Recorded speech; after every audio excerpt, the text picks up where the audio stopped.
Did you see George R.R. Martin crash out of people? Yes!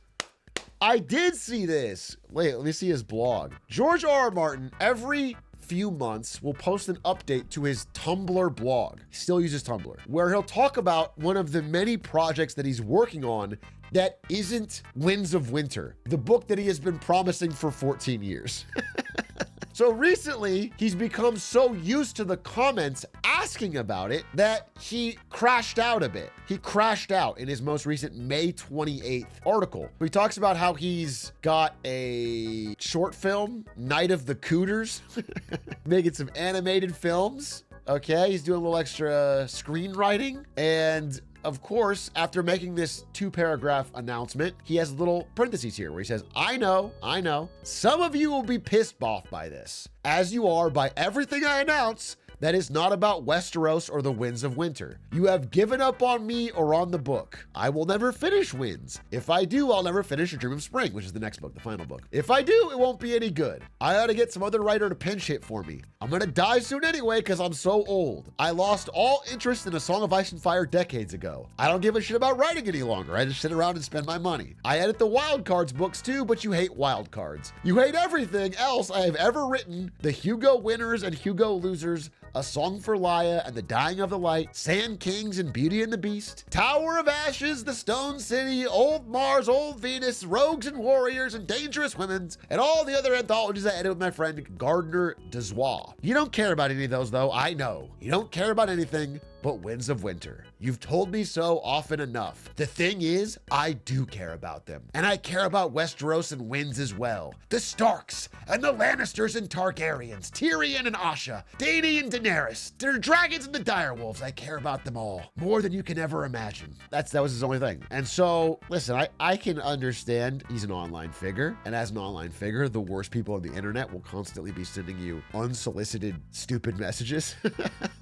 I want to be clear, man. He could have said years ago, hey, this is going to take a long time. But he does it. And every now and then he'll keep saying like, I got a burst of energy. I'm working on it again. It's making progress. And I think it's just been such a tease for such a long time that it has people quite frustrated. As someone who's a fan of the books, and I hated the ending of the series, I'd love for him to finish it. Here's what I'll say is like, I think everyone who's a little miffed at him for not finishing is totally in the right. And I agree with you 100%, but I don't go on his comments and like talk shit. Like, I just feel like that's the point where what are you doing? You know what I'm saying? George R.R. Martin 2 years ago, just talk shit amongst your friends. 2 years ago, George R.R. Martin confirms he's 3/4 done with Winds of Winter. It's a big, big book. It's a challenging book. One day it'll be done and then it'll come out. And then the next day someone will tweet me, when will we see A Dream of Spring? I'm gonna do that, dude. I'm gonna tweet him the day it comes out. When's the next book? Get to work. Okay, wait. Well, let's do the math here. Let's do the math. This article was written when? October 25th, 2022. When did George R.R. Martin start writing Winds of Winter? Let's say late 2010, it looks like. So late 2010, 12 years to get 3/4. And this is what, 3 years ago? So it's 4. 4 years is a fourth. Third, I guess. 4 years is a third. 4, 8, 12. So we need 16. We need 16. We need one more year. We need 1 or 2 more years and he's done. The last fourth is the hardest. Dude, it would be unfortunate. It would be Silk Song level disaster if this book comes out and it's just trash. Just a fucking rag, dude. He estimated 2014 when he started writing it. Yikes. George R.R. Martin quotes about Winds of Winter. This is a quote from 2019. If I don't have Winds of Winter in hand when I arrive in New Zealand, you have my formal written permission to imprison me in a small cabin on White Island. Bro, it's Elon Musk. Dude, I found a Reddit thread from 11 years ago. 11 years ago. This article quotes George R.R. Martin as saying the Winds of Winter will be released at the end of the next season. Is this legit? Chad, is this real? Grok, is this real? He didn't have Grok. That's the problem. Read this section of the Wikipedia. What's this? In April 2011, before the publication of A Dance with Dragons, which took him 6 years to write, Martin hoped that the last 2 books will go a little quicker than the last this one has. He estimated it would take 3 years to finish the next one at a good pace. Bro is so Elon coded. Wait, is this like at this rate? How many pages is it? 760 weeks. He's averaging out probably a page a week. A page a week, bro. That's assuming he finishes. Oh, he's just old and crashing out on Twitter, on Tumblr. Everybody, you know, I'm taking his side now. Everybody deserves the right to crash out on social media, especially now and then. But the guy doesn't get to crash out on his own Tumblr every now and then at shit that's annoying in his life. Now you gotta police his crash outs? He didn't call a year of kindness. If anything, he should incorporate it into his story. Maybe he's got writer's block, and if he changes the ending of Game of Thrones to be like a story about how, you know, what if what if the White Walkers are able to talk? And maybe they keep nagging Bran the Broken to finish his tale. Maybe Bran starts spinning a fucking storytelling career, and then the White Walkers keep commenting, then they're being really annoying, and then he defeats them by like some sort of mass murder. I think this series ended is the way it was supposed to go, and then it takes a while. He's like, oh shit. I disagree. I'm not saying that the key plot points of the Game of Thrones ending aren't the same, because they might be. But what matters is the execution.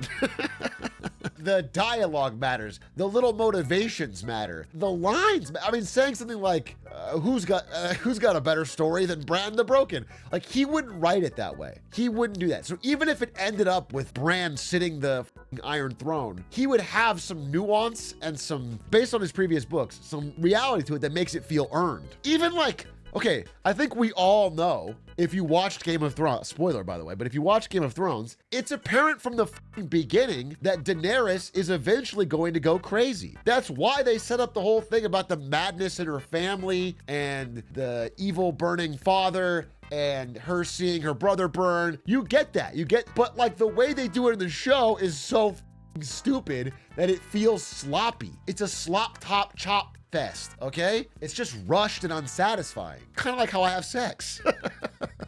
So I can speak from experience that it's not the way to go. They had a Starbucks cup and a shot in S8. Okay, I'm gonna talk to you specifically. Reasonably, I don't care. This is not a detail that brings down my... If the show was good and well written, and then in one frame I can see a Starbucks cup, it's not like, well, this is shit. That's not my problem. That doesn't bother me. That's not the...